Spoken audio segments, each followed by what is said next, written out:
नमस्कार दोस्तों, आज हम पढ़ने वाले हैं क्लास 6 की सोशल साइंस सामाजिक विज्ञान की भूगोल की चैप्टर 2, जिस चैप्टर का नाम है महासागर एवं महाद्वीप। दोस्तों, इसके साथ ही हम देखते हैं इसमें महत्वपूर्ण प्रश्न कौन कौन से रहने वाले हैं। दोस्तों, आज का महत्वपूर्ण प्रश्न है महासागर एवं महाद्वीप क्या है और उनके नाम क्या है एवं उनका वितरण कैसा है। वितरण यानी कि वह किस प्रकार से फैला हुआ है, कहाँ तक फैला हुआ है, उसकी सीमाएं क्या है, इन चीजों के बारे में जानेंगे। एंड दूसरा है महासागर एवं महाद्वीप पृथ्वी पर जीवन को, जिसमें मानव जीवन भी सम्मिलित है, किस प्रकार से प्रभावित करती है। दोस्तों, जैसा कि आप इस पृथ्वी को देख पा रहे हैं, ये हमारा पृथ्वी है जिसे अंतरिक्ष से देखने पर या ऊपर से खींचा गया फोटो है, जो कुछ इस प्रकार से दिखाई दे रहा है।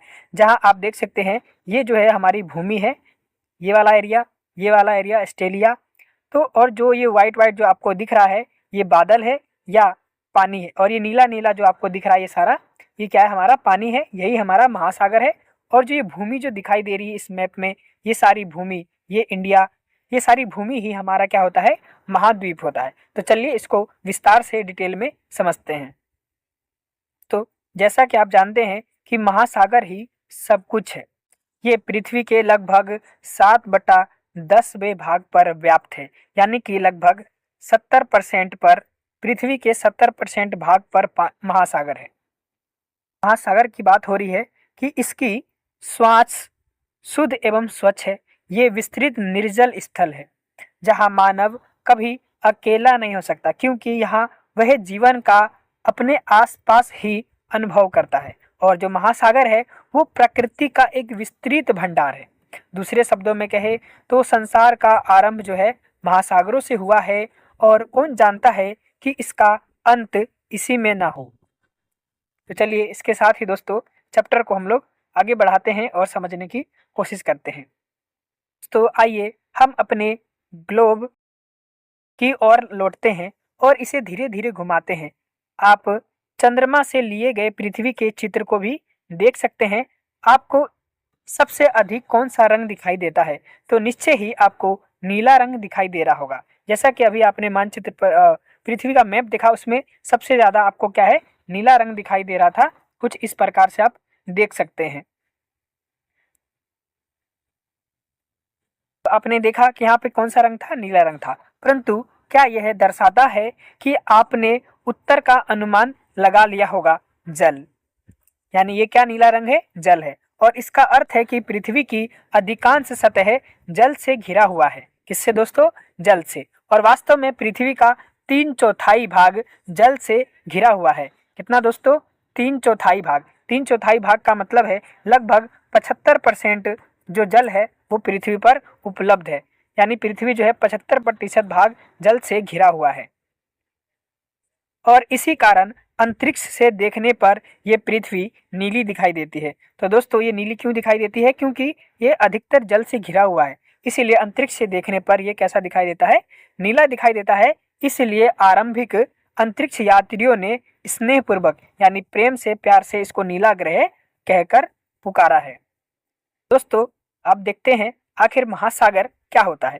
तो हम जो सबसे बड़ी जल राशि देखते हैं उन्हें महासागर कहते हैं, यानी पृथ्वी पर जो सबसे बड़ी जल राशि होती है उसी को महासागर कहा जाता है।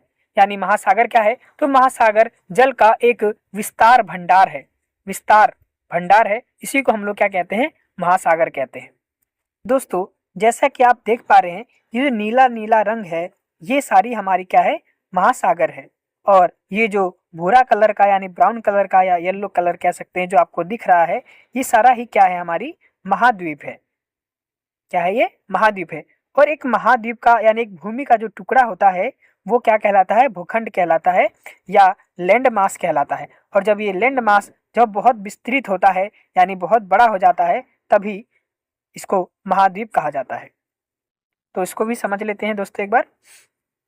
चित्र 2.1 में दर्शाए गए चित्र में आपको एक अन्य रंग क्या, भूरा दिखाई दिया होगा, और ये भूमि का रंग है। कैसा रंग है, भूरा कलर जो था, ब्राउन कलर जो था अभी आपने देखा, वो कैसा रंग था, भूमि का रंग था, जो ग्लोब के लगभग 1/4 भाग पर फैला हुआ है, यानी भूमि के लगभग 25% जो है भूमि है और 75% जो है जल है। अभी हमने बात करी थी। तो 75% क्या रहा आपका जल और 25% जो है भूमि रहा। तो ये थी पृथ्वी की कहानी। इसके साथ ही देखते हैं कि भूमि के एक बड़े भाग को हम लोग क्या दोस्तों बोलते हैं, भूखंड बोलते हैं, जैसा कि मैंने अभी बताया था आपको। तो भूमि के एक बड़े भाग को भूखंड कहते हैं एवं भूमि के एक बड़े निरंतर विस्तार को महाद्वीप कहा जाता है। यानी भूमि का जो एक टुकड़ा है, एक भाग है, तो ये तो हो गया हमारा भूखंड। और जब यही भूमि एक बहुत बड़ी विस्तार में हो, तब यही विस्तार भूमि क्या कहला जाएगी दोस्तों, महाद्वीप कहा जाएगा। तो दोस्तों आप किस प्रकार से इसकी परिभाषा लिख सकते हैं कि भूखंड क्या होता है। तो भूमि के एक बड़े भाग को भूखंड कहते हैं एवं भूमि के एक बड़े निरंतर विस्तार को हम लोग महाद्वीप कहते हैं। तो दोस्तों पृथ्वी की जलवायु के निर्माण में महासागर एवं महाद्वीप दोनों महत्वपूर्ण भूमिका निभाते हैं। ये जीवन के सभी पहलुओं को प्रभावित करते हैं, जिसमें सभी जीव जंतु, पौधे एवं मानव जीवन भी सम्मिलित है और हम उनके प्रभाव को अपने इतिहास, संस्कृति एवं अपने दैनिक जीवन में भी देख सकते हैं। दोस्तों जैसा कि आप सभी को पता है कि महासागर है और महाद्वीप है। जब महासागरों में क्या आती है, सुनामी आती है या फिर आप देख सकते हैं साइक्लोन या चक्रवात आता है, तो भयंकर बारिश होती है। इससे क्या होता है, पृथ्वी पर जो भूमि पर रहने वाले लोग हैं वो प्रभावित होते हैं, बाढ़ में लोग बह जाते हैं। ठीक है, सुनामी वगैरह और आती है, तब भी जीव जंतु का, मनुष्य का, उनके घर का, सबका क्या होता है, नुकसान होता है। तो हम लोग उससे क्या है, प्रभावित होते हैं। तो दोस्तों अगला पॉइंट है पृथ्वी पर जल एवं भूमि का वितरण। तो जैसा कि मैंने अभी बताया था दोस्तों कि जल जो है वो 75% है और भूमि जो है 25% है। और इसी को देखते हैं एक बार। दोस्तों जैसा कि हम देख सकते हैं कि महासागर एवं महाद्वीप उत्तरी एवं दक्षिणी गोलार्ध में समान रूप से वितरित नहीं है।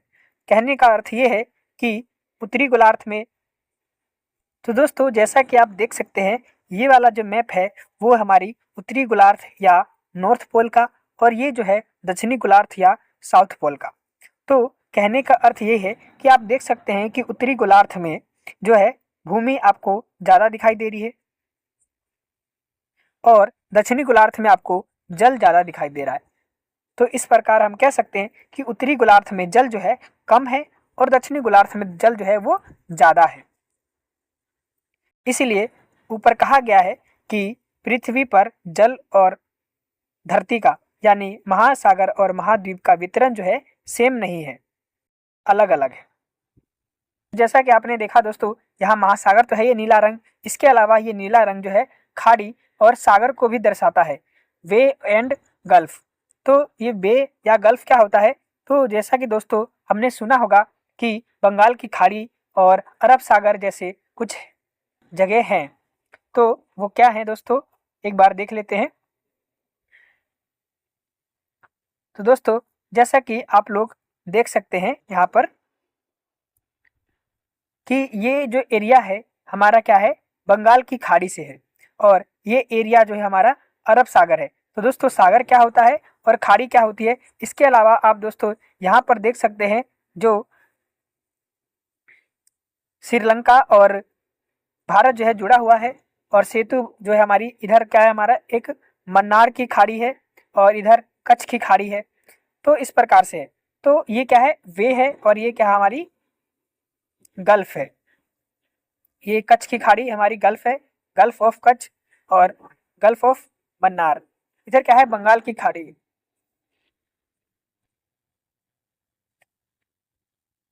तो दोस्तों जैसा कि आप देख पा रहे हैं कि ये जो एरिया है वो हमारा क्या है, अरब सागर का है, और ये एरिया जो है बंगाल की खाड़ी का है। तो खाड़ी क्या होता है दोस्तों, तो खाड़ी वह जल राशि होती है जिसका अधिकतर भाग जो है वो भूमि से घिरा होता है और जमीन में गहराई तक फैला होता है। इसके अलावा बात करें सागर की, तो सागर या जैसा कि हमें पता है हमारे बगल में कौन सा है, अरब सागर। तो अरब सागर क्या होता है दोस्तों, अरब सागर जो है महासागर से छोटा होता है और ये अधिकतर भाग जो होता है महासागर के साथ घिरा होता है और ये खारा होता है। तो दोस्तों देखते हैं, पृथ्वी पर उपलब्ध जल का अधिकांश भाग महासागरों में है, परंतु ये जल कैसी है, लवणीय है यानी खारा है यानी नमकीन है, और यह मानव सहित बहुत से स्थलीय जीवों के उपयोग के लिए अनुपयोगी है। जब नमकीन है, खारा है, तो हमारे उपयोग के लिए बहुत अनुपयोग हो जाती है, यानी हम इसका उपयोग जो है बहुत कम करते हैं। और दूसरी ओर अलवणीय जल यानी जिसमें लवणता यानी नमक कम हो, उसको हम लोग पेयजल भी कह सकते हैं, यानी पीने योग्य है। और इसका क्या है, पृथ्वी के जल संसाधन में अत्यल्प हिस्सा है, यानी कि इसका पृथ्वी पर बहुत कम हिस्सा है। यानी देखा जाए दोस्तों तो पानी का हम लोग कह सकते हैं कि 98% जो है पानी वो कैसी है, खारा है। और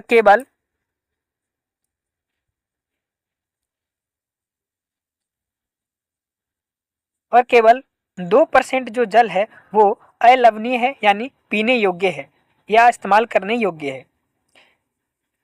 क्योंकि दोस्तों हमें हिमनद यानी ग्लेशियर यानी बर्फों का या बर्फ से बनी हुई नदी है, वो हिमनद है, यानी जहाँ बर्फ पिघल पिघल का जो एक एरिया जो है नदी बन गई है वो हिमनद है, ग्लेशियर है। और नदियों में, झीलों में और वायुमंडल यानी एटमॉस्फेयर में एवं भूमिगत जल के रूप में व्याप्त है। यानी हम कह सकते हैं जो पीने योग्य जल है, जो नमकीन नहीं है, वो हमें 4-5 जगह ही देखने को मिलती है, जिनमें आप कह सकते हैं हिमनद, नदियाँ, झीलें और वायुमंडल यानी आकाश में यानी बादलों के रूप में, और भूमिगत जल यानी जमीन के अंदर जल।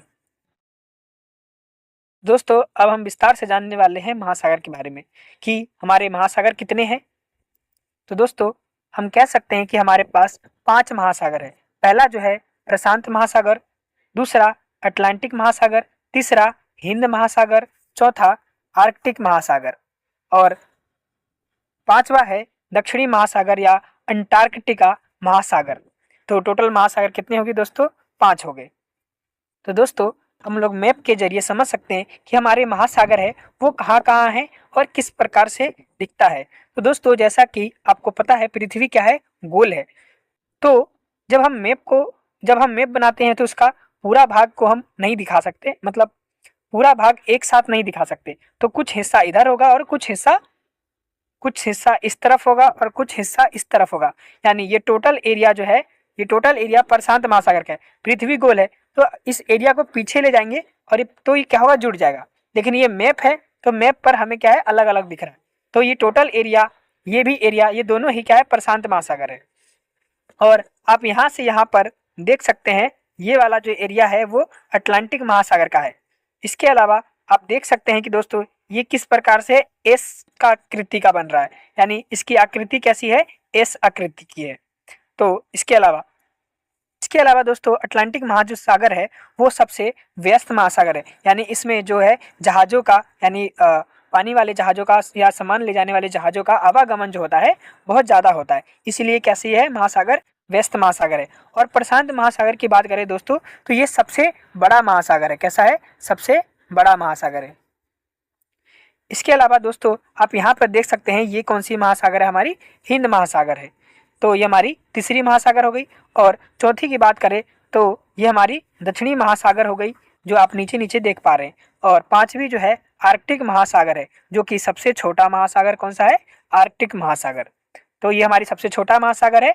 और प्रशांत महासागर जो कि यहाँ से यहाँ तक विस्तृत फैला हुआ है, ये सबसे बड़ा महासागर है।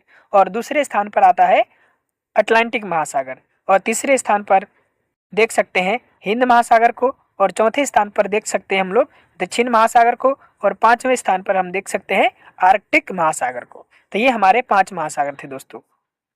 तो हमने यहाँ 5 महासागर के नाम बताए हैं। जैसा कि मानचित्र से ये स्पष्ट है कि ये वास्तव में अलग अलग नहीं है, और महासागरों का यह सीमांकन प्रचलन से अधिक कुछ नहीं है। यानी हमने देखा, तो आप इस बात को ध्यान से समझने का प्रयास कीजिए कि जो ये महासागर है इसकी कोई सीमा नहीं दिख रही हमें। हमने ये जो लाइनें बन रही है, या हमने इधर लाइन बनाई या इधर बनाई या इधर बनाई, ये हमने जो लाइन तो बना दी है, लेकिन असल में देखा जाए तो ये पानी है, और पानी की कोई सीमा नहीं होती, ये सब आपस में जुड़े होते हैं। कैसे होते हैं, जुड़े होते हैं। तो इस प्रकार हम ये नहीं कह सकते कि ये बटे हुए हैं, लेकिन हमने इसका नामकरण कर दिया है पहचान के लिए, क्योंकि प्राकृतिक जगत ऐसी किन्हीं भी सीमाओं का पालन नहीं करता है। उदाहरणतः समुद्री जल विभिन्न महासागरों में बहता रहता है, जो विविधतापूर्ण समुद्री जीवन को समृद्ध करने में सहायक है, और अनेक प्रकार के पौधे एवं जीव जंतुओं की विभिन्न प्रजातियां इन महासागरों में पाई जाती हैं। तो दोस्तों, समुद्री जीवन यानी जो भी चीजें समुद्र में है, यानी समुद्री जीवन यानी कि महासागरों एवं सागरों में पाए जाने वाले अथवा उससे संबंधित। तो समुद्री का मतलब क्या हुआ, महासागरों एवं सागरों में पाए जाने वाले अथवा उससे संबंधित जो भी जीव जंतु है, पेड़ पौधे हैं, वो सभी चीजें। यानी कहने का तात्पर्य यह था कि दोस्तों, जो महासागर होता है वो हर तरह से जो सागर में पाए जाने वाले पौधे हैं, जीव जंतु है, उनका क्या है, जीवन को विस्तृत करता है, उनको बढ़ाता है, उनका पालन पोषण करता है। इसके अलावा दोस्तों, समुद्री वनस्पति जगत में छोटे पौधे एवं सभी समुद्री शैवाल सम्मिलित हैं। समुद्री प्राणी जगत में हजारों प्रजातियां की रंगीन मछलियां, डॉल्फिन, वेल, अनगिनत रहस्यमयी गहरे समुद्री जीव शामिल है, और सूर्य की रोशनी वाली सतह से लेकर अंधेरी गहराइयों तक समुद्र के प्रत्येक क्षेत्र में जीवन के विविध रूप जो है पाए जाते हैं। कहने का मतलब है दोस्तों कि समुद्र के अंदर जिस प्रकार समुद्र के बाहर पृथ्वी पर पहाड़ हैं, पेड़ पौधे हैं, जीव जंतु हैं, उसी प्रकार समुद्र के अंदर भी मछलियां हैं, पेड़ पौधे हैं, सुंदर सुंदर हैं, और पहाड़ी भी है छोटे छोटे। तो वो सभी कुछ क्या है, नीचे भी है। तो ये देख पा रहे हैं आप, क्या है, प्रवाल भित्ति है। ये हमारा क्या है, स्टार फिश है, कितनी सुंदर दिखाई दे रही है। उसी प्रकार ये हमारी जो है कौन सी मछली है, ये व्हेल है, ये शार्क है, ठीक है, ये स्पर्म, व्हेल और माँ एवं शिशु। तो ये व्हेल मछली है और इसकी बच्चा है, ये देख पा रहे हैं आप।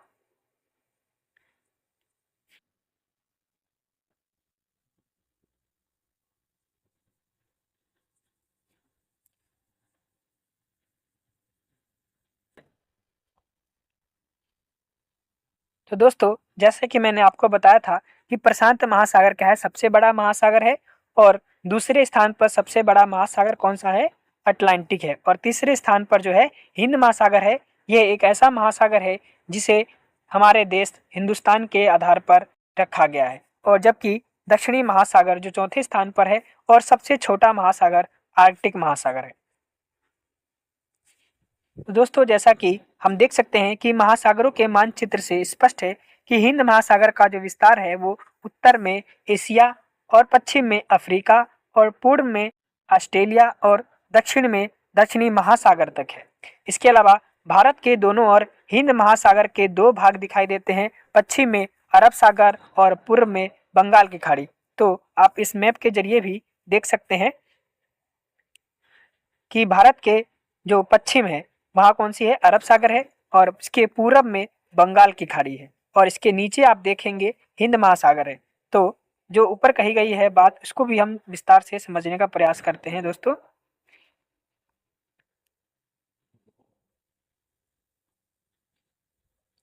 दोस्तों, जैसा कि आप देख पा रहे हैं ये हिंद महासागर है, और इधर जो है वो दक्षिणी महासागर से अटैच है।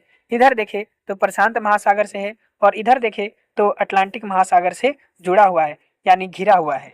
तो दोस्तों, यही बात यहाँ पर कही गई।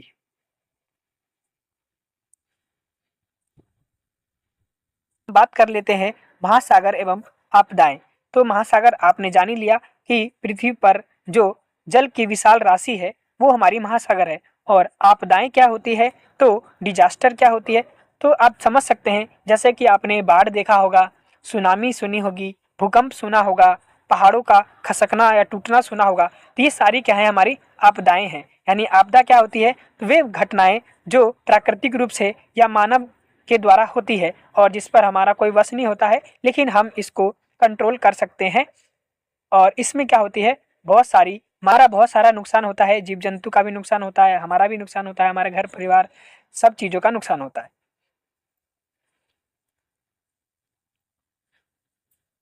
तो दोस्तों, आपदा की बात करें तो आपदा भी दो प्रकार की होती है। एक जो प्राकृतिक तौर से होती है, नेचुरल होती है, और एक जो होती है हमारे द्वारा की गई होती है, जिसे क्या कहते हैं, यानी कि प्राकृतिक आपदाएं और मानव निर्मित आपदाएं।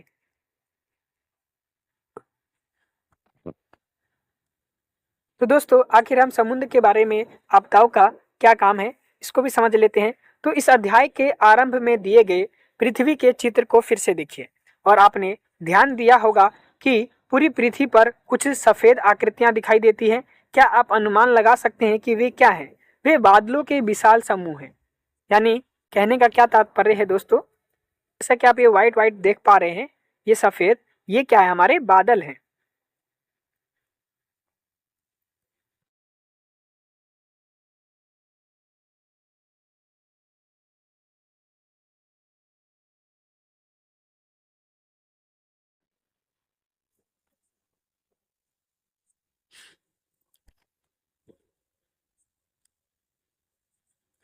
ये बादल महाद्वीप में वर्षा लाते हैं, और उदाहरण के लिए भारत में होने वाली अपेक्षित मानसूनी वर्षा महासागरों से उत्पन्न होती है, और इस वर्षा के अभाव में हमारी कृषि और पूरा जीवन स्तर अस्त व्यस्त हो जाता है। यानी कहने का मतलब क्या है दोस्तों, कि जो हमारी खेती है वो हमारे बारिश पर टिकी होती है, यानी मानसून पे टिकी होती है। जब जुलाई अगस्त में बारिश होती है, इससे क्या होता है, फसलों को उगाने में हमारे को मदद मिलती है।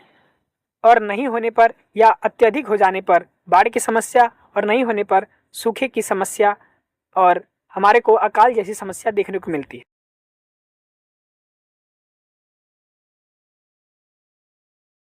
उसी प्रकार महासागर तूफान को भी जन्म देती है। अत्यधिक वर्षा वाली विध्वंसक घटनाएं अथवा अति प्रचंड हवाएं जैसे चक्रवात विश्व के तटीय क्षेत्रों में दूर दूर तक क्षति पहुंचाते हैं। तो दोस्तों, चक्रवात क्या होता है? तो दोस्तों, निम्न वायु दाब में गोल गोल घूमती हुई जो भयंकर या प्रचंड जो हवाएं होती हैं, तूफान होती है, वही हमारी चक्रवात है। जिसकी वजह से क्या होता है, विशाल अत्यधिक मात्रा में बारिश होती है, तूफान होती है, और जिसके कारण हमारे को क्या होता है, तट के आसपास वाले सभी इलाकों को नुकसान पहुंचाती है।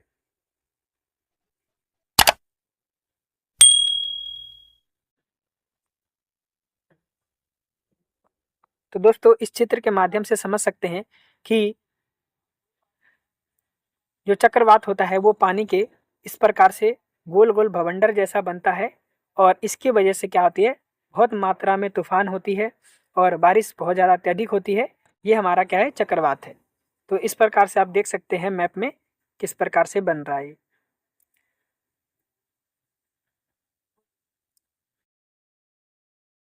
तो दोस्तों, ये कैसे बनता है, इस पे भी एक बार बात कर लेते हैं। तो क्या होती है, जब गर्मी होता है तो समुद्र का पानी क्या होता है, गर्म हो जाती है, और जब गर्म होती है तो ये जो है वो वाष्प होता है, ऊपर की तरफ उड़ता है, और इसकी जगह पर जो है ठंडी हवाएं आती है, और इस प्रकार ये उड़ती हैं। गर्म हवाएं ऊपर उड़ती हैं, ठंडी हवाएं आती हैं, और जब ये ठंडी हवाएं और गर्म हवाएं जब आपस में गोल गोल घूमने लगती हैं, तो इस प्रकार से जो है वो चक्रवात उत्पन्न होता है। तो दोस्तों, जैसा कि हमने सुनामी के बारे में पढ़ा, ऐसा ही एक घटना जो है 26 दिसंबर 2004 के दिन हुआ था। ये घटना क्या है दोस्तों, तो हिंद महासागर के आसपास भारत और अन्य 13 देश प्रचंड सुनामी से प्रभावित हुई थी। यह सुनामी इंडोनेशिया में आए भूकंप के कारण आई थी। इस आपदा में 2 लाख से ज़्यादा लोगों ने अपनी जान गंवाई थी, और भारत में अंडमान एवं निकोबार द्वीप समूह में तमिलनाडु और केरल के तटीय क्षेत्र इससे भीषण रूप से प्रभावित हुए, और जान माल की अत्यधिक क्षति हुई थी।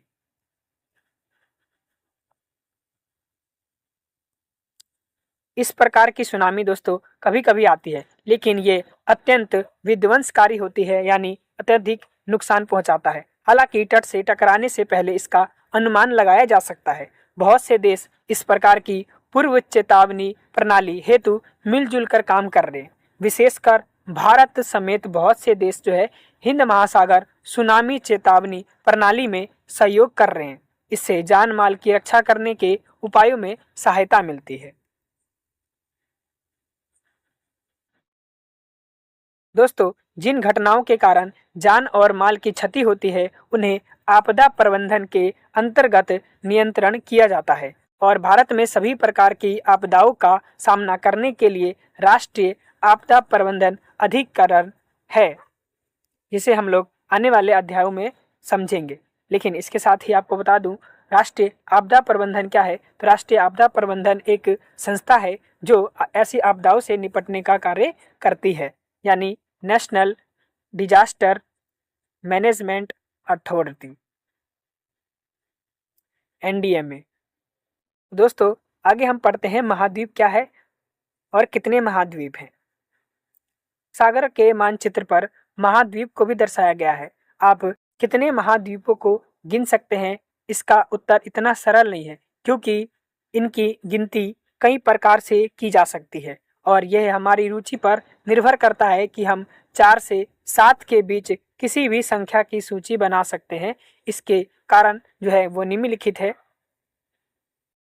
तो दोस्तों, उत्तरी अमेरिका एवं दक्षिणी अमेरिका को सामान्य 2 महाद्वीपों में गिना जाता है, परंतु यदि देखा जाए तो ये एक ही भूखंड है और इन्हें भी समझा जा सकता है।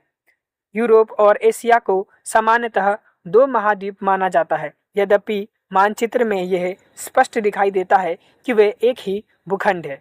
ऐतिहासिक एवं सांस्कृतिक कारणों से यूरोप का विकास एशिया के विकास से बहुत भिन्न प्रकार से हुआ है, इसलिए इन्हें 2 महाद्वीपों के रूप में देखा जा सकता है। हालांकि भूगर्भी शास्त्री सामान्यतः इन्हें एक ही महाद्वीप मानते हैं, जिसे यूरेशिया कहा जाता है, और अफ्रीका एवं यूरेशिया को सामान्यतः 2 महाद्वीप समझा जाता है और कभी कभी एक भी समझा जाता है। तो दोस्तों, इसमें क्या कहा गया है उसको जरा हम लोग मानचित्र के माध्यम से जरा सामान्य रूप में देखने का प्रयास करते हैं, सरल भाषा में समझते हैं। जैसा कि हम सभी जानते हैं, ये इतना जो इलाका है ये हमारा एशिया है और ये जो इलाका है ये हमारा क्या है, यूरोप है, और ये हमारी उत्तरी अमेरिका है और ये हमारी दक्षिणी अमेरिका है। ये हमारी अफ्रीका है, ये हमारी ऑस्ट्रेलिया है और ये अंटार्कटिका है। यानी टोटल देखा जाए तो हमारे 7 महाद्वीप बनते हैं, जिसमें सबसे बड़ा है एशिया, उसके बाद हम देखते हैं अफ्रीका, उसके बाद हम देखते हैं दक्षिणी अमेरिका, फिर उत्तरी अमेरिका, फिर अंटार्कटिका और लास्ट में है ऑस्ट्रेलिया, सबसे छोटा। लेकिन बात किया जाए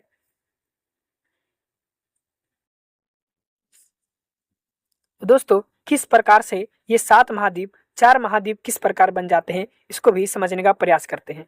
तो जैसा कि आप देख सकते हैं, ये एशिया है और ये यूरोप है, इन दोनों को मिलाकर ही हम यूरेशिया कहते हैं। तो ये 2 एक हो गया। इसी प्रकार हम देख सकते हैं उत्तरी अमेरिका और दक्षिणी अमेरिका, जो कि दोनों है, लेकिन ये कई बार एक भी हो सकता है। और वहीं अफ्रीका हो गया, अफ्रीका भी देखा जाए तो एशिया और अफ्रीका से मिला हुआ है, तो इस प्रकार ये भी एक तरह से एक हो जाता है। वहीं ऑस्ट्रेलिया अलग है और अंटार्कटिका अलग है, यानी टोटल 1 ये, 2 ये, 3 ये और 4 ये, इस प्रकार हम 4 भी कह सकते हैं। और अलग अलग करा जाए तो 2 ये और इस प्रकार 2 ये, 1 ये, 3, 4, 5, 6 और 7 भी बन सकता है। को आपके पुस्तक में टेबल में लिखा हुआ है 4 महाद्वीप किस प्रकार से, अफ्रीका और यूरेशिया, अमेरिका, अंटार्कटिका और ऑस्ट्रेलिया। तो ये 4 हो गए। और 5 भी कह सकते हैं, कैसे, अफ्रीका, अमेरिका, अंटार्कटिका, ऑस्ट्रेलिया और यूरेशिया। 6 भी कह सकते हैं, कैसे, अफ्रीका, अंटार्कटिका, ऑस्ट्रेलिया, यूरेशिया, उत्तरी अमेरिका और दक्षिणी अमेरिका। 7 महाद्वीप कह सकते हैं, जैसे अफ्रीका, अंटार्कटिका, ऑस्ट्रेलिया, एशिया, उत्तरी अमेरिका एवं दक्षिणी अमेरिका, यूरोप। तो दोस्तों आप कंफ्यूज मत होइए, हम टोटल 7 ही मानते हैं और 7 को ही याद करते हैं। इसमें हम कह सकते हैं दोस्तों अफ्रीका, अंटार्कटिका, ऑस्ट्रेलिया, एशिया, उत्तरी अमेरिका और दक्षिणी अमेरिका और यूरोप। तो ये 7 हो गए दोस्तों। तो दोस्तों जैसा कि आप इस टेबल में भी देख सकते हैं, साफ स्पष्ट रूप से कहा गया है कि व्यवहारिक रूप से 7 महाद्वीपों की अंतिम सूची को ही व्यापक रूप से अपनाया गया है और प्रयोग में लाया जाता है। ये लास्ट वाला, ये सारे 7 महाद्वीप। आपके पुस्तक में एक छोटी सी जानकारी दी गई है, इसको भी जरा देख लेते हैं आखिर ये क्या है। तो दोस्तों, ये जो आपको चिन्ह दिख रहा है, ये ओलंपिक का प्रतीक चिन्ह है। तो क्या ये ओलंपिक खेलों के प्रतीक चिन्हों में से है, एक प्रतीक चिन्ह। और ओलंपिक के 5 छल्लों को अवश्य देखा जा सकता है। ये छल्ले विश्व भर से खिलाड़ियों के एकत्र होने का प्रतीक है। इन छल्लों को 5 बसे हुए महाद्वीपों अफ्रीका, अमेरिका, एशिया, ऑस्ट्रेलिया और यूरोप का प्रतिनिधित्व करने के लिए चुना गया है। दोस्तों 5 कैसे, तो उत्तरी अमेरिका और दक्षिणी अमेरिका का एक हो गया, अफ्रीका का एक हो गया, एशिया का एक हो गया और यूरोप का एक हो गया, ऑस्ट्रेलिया का एक हो गया। तो इस प्रकार से 5 हो गए। और अंटार्कटिका, जहाँ जाना रहना कठिन है, वहाँ कोई नहीं रहता, इसलिए उसका छठा वाला नहीं है इसमें। इस डब्बे के माध्यम से आप समझ सकते हैं कि कौन सा महाद्वीप सबसे बड़ा है और कौन सा छोटा है। तो कमेंट में हमें ज़रूर बताएं कि कौन सा बड़ा है और कौन सा सबसे छोटा है। तो दोस्तों, अब हम बात कर लेते हैं द्वीप की। आखिर द्वीप क्या होता है? तो आपने इस अध्याय के आरंभ में दिए गए 2 चित्रों को ध्यानपूर्वक देखा हो तो आपने पाया होगा कि महाद्वीप में संपूर्ण भूखंड सम्मिलित नहीं है, भूमि के कुछ छोटे छोटे भाग छूट गए हैं।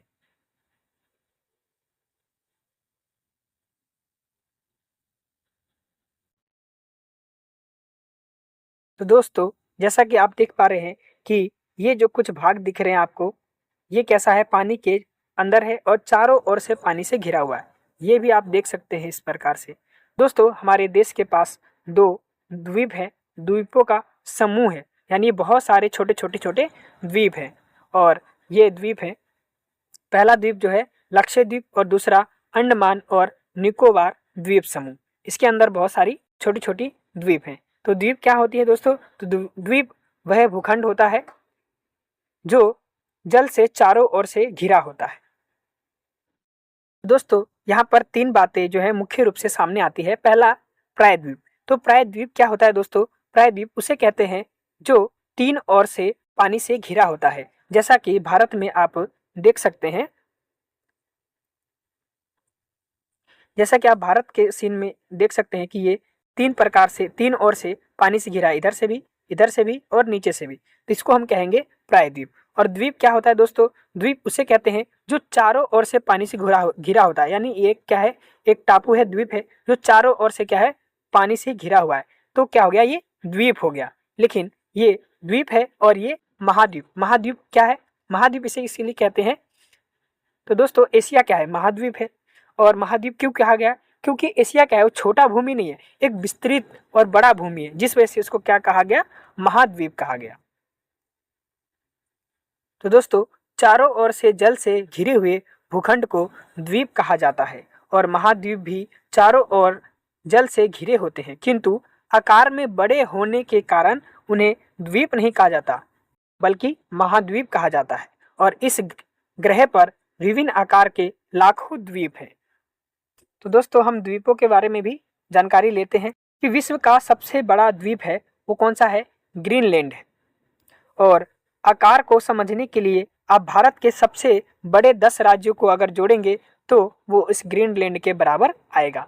भारत में लगभग 1300 से अधिक द्वीप हैं। इनमें मुख्य रूप से 2 द्वीप समूह हैं, जैसा कि मैंने आपको बताया, बंगाल की खाड़ी में स्थित अंडमान और निकोबार द्वीप समूह, और अरब सागर में हमारा कौन सा है? लक्षद्वीप। दोस्तों, हमने अंटार्कटिका की बात करी थी। अंटार्कटिका हमारी पृथ्वी के सबसे नीचे था यहाँ पर, और यहाँ भी बहुत सारे लोग गए हैं और वहाँ पर रिसर्च करी है। तो दोस्तों, इसके बारे में भी बताया गया है कि 1981 से भारतीय अंटार्कटिका कार्यक्रम के अंतर्गत अंटार्कटिका में अन्वेषण किया जा रहा है, यानी इसके ऊपर रिसर्च वगैरह की जा रही है। और अंटार्कटिका ऐसा महाद्वीप है जहाँ की जलवायु बहुत अधिक ठंडी और कठोर है। और 1983 में भारत ने अंटार्कटिका में दक्षिण गंगोत्री नामक पहला वैज्ञानिक बेस स्टेशन स्थापित किया था। और बाद में 2 और बेस स्टेशन स्थापित किया गया। और इस सुदूर प्रदेश में भारतीय वैज्ञानिकों के लगभग 40 दलों ने यानी 40 ग्रुपों ने विशेष रूप से जलवायु एवं पर्यावरण के विकास पर शोध कार्य किया था। यानी वहाँ की जलवायु कैसी, वहाँ की पर्यावरण कैसा है, इसके ऊपर उन्होंने रिसर्च वगैरह किया था। और वैज्ञानिकों के रहने के लिए यहाँ बने आवास में एक पुस्तकालय और यहाँ तक कि एक डाकघर भी यानी पोस्ट ऑफिस भी है। तो दोस्तों अब हम बात करते हैं महासागर और जीवन। तो महासागर और महाद्वीप पर्यावरण के अत्यावश्यक भाग है। भले ही हम ध्यान ना दें पर ये हमारे जीवन के अधिकांश पक्षों को प्रभावित करते हैं। हमने उल्लेख किया है कि महासागरों से महाद्वीपों पर वर्षा होती है, बिल्कुल, क्योंकि महासागर में ही क्या होते हैं, पानी होते हैं और पानी वाष्प होता है, वाष्प क्या बनते हैं, बादल बनते हैं और बादलों से बारिश होती है। और ये पृथ्वी के जल चक्र का भी भाग है जिसे आप आगे विज्ञान की पुस्तक में पढ़ेंगे। उदाहरण के लिए महासागरों के बिना वर्षा नहीं होगी तो पृथ्वी क्या है, मरुस्थल यानी रेगिस्तान बन जाएगी। और ये भी ध्यातव्य है, यानी इस बात पे भी जोर दिया जा सकता है कि दुनिया भर की आधी ऑक्सीजन जो है वो महासागर का वनस्पति जगत उत्पन्न करता है। यानी जो महासागर में जो पेड़ पौधे हैं वो क्या करते हैं, ऑक्सीजन बनाते हैं। और दुनिया का आधा ऑक्सीजन यानी दुनिया का जो टोटल ऑक्सीजन है उसका आधा ऑक्सीजन जो है समुद्र में पाए जाने वाले पेड़ पौधे बनाते हैं। इसीलिए इन्हें क्या कहा जाता है, पृथ्वी के फेफड़े कहा जाता है। यानी महासागर को आप लोग पृथ्वी का फेफड़ा कह सकते हैं। और इस प्रकार महासागर जलवायु को नियंत्रित और पृथ्वी पर जीवन को बनाए रखने में महत्वपूर्ण योगदान देते हैं। महासागर अनेक प्रकार से मानव जाति को प्रभावित करते हैं। आरंभिक काल से ही एक जगह से दूसरी जगह जाने, सभी प्रकार के सामानों के व्यापार, सैनिक अभियान संचालित करने और भोजन हेतु मछली पकड़ने के लिए लोगों ने महासागरों और सागरों की यात्रा की है। महासागरों ने पूरी दुनिया के तटीय क्षेत्रों पर रहने वाले लोगों की संस्कृति को भी पोषित किया है। और उन सभी संस्कृतियों की किंवदंतियों और कहानियों में समुद्री देवताओं, देवियों, समुद्री दैत्यों और समुद्र के कोशों, महासागर के खतरों और उनके आशीर्वाद की बातें मिलती हैं। यानी कि हम बात करें तो बहुत सारी कहानियों में हमें समुद्र के बारे में जानकारी मिलती है कि समुद्र से जुड़ी कहानी मिलती है, एक समुद्र देवता और समुद्र के ऊपर बहुत सारी जो है कहावतें, कहानियाँ वगैरह जो है मिलती है। तो इसके साथ ही दोस्तों पर महासागर हमारे लिए बहुत ही महत्वपूर्ण है और इसको ध्यान में रखते हुए संयुक्त राष्ट्र ने 8 जून को विश्व महासागर दिवस के रूप में घोषित किया है। क्योंकि महासागर जो होता है वो भोजन, औषधि के प्रमुख स्रोत और जैव मंडल के महत्वपूर्ण भाग के रूप में हमारे ग्रह के फेफड़े के रूप में कार्य करते हैं। वैज्ञानिक अध्ययनों से पता चलता है कि मानव की बढ़ती सामुद्रिक गतिविधियों ने महासागर को प्रदूषित किया है। यानी जो मनुष्य के क्रियाकलाप है, फैक्ट्रियां हैं, कचरे हैं, जो फैक्ट्रियों से निकलने वाले कचरे और हमारे द्वारा फेंके जाने वाले कचरों से समुद्र जो है दूषित हो रही है, प्रदूषित हो रही है। और जिसे बचाने के लिए हमने 8 जून को विश्व महासागर दिवस मनाते हैं। तो दोस्तों इस अध्याय को एक बार हम निष्कर्ष के रूप में देखते हैं कि इस अध्याय में हमने क्या क्या पढ़ा है। तो पृथ्वी की सतह पर क्या है, विस्तृत जलाशयों को हम लोग महासागर कहते हैं और विशाल भूखंडों को हम लोग महाद्वीप कहते हैं। और महासागर क्या है, आपस में जुड़े हुए हैं और महाद्वीपों को विभिन्न प्रकार से गिना जा सकता है, किंतु सामान्यतः इन्हें 7 महाद्वीप के रूप में गिना जाता है। और वहीं दक्षिणी गोलार्ध की तुलना में उत्तरी गोलार्ध में स्थल भाग क्या है, अधिक है। और महासागर सभी प्रकार के समुद्री जीवन को पोषित करते हैं और विश्व की जलवायु में महत्वपूर्ण भूमिका निभाते हैं। और अत्यधिक मानवीय गतिविधियों के कारण इन पर गंभीर प्रभाव पड़ा है और इन्हें सामूहिक रूप से संरक्षित करने की आवश्यकता है। दोस्तों आपका चैप्टर यहीं तक था। धन्यवाद दोस्तों। आपको कैसी चैप्टर लगी है कमेंट में हमें ज़रूर बताएं।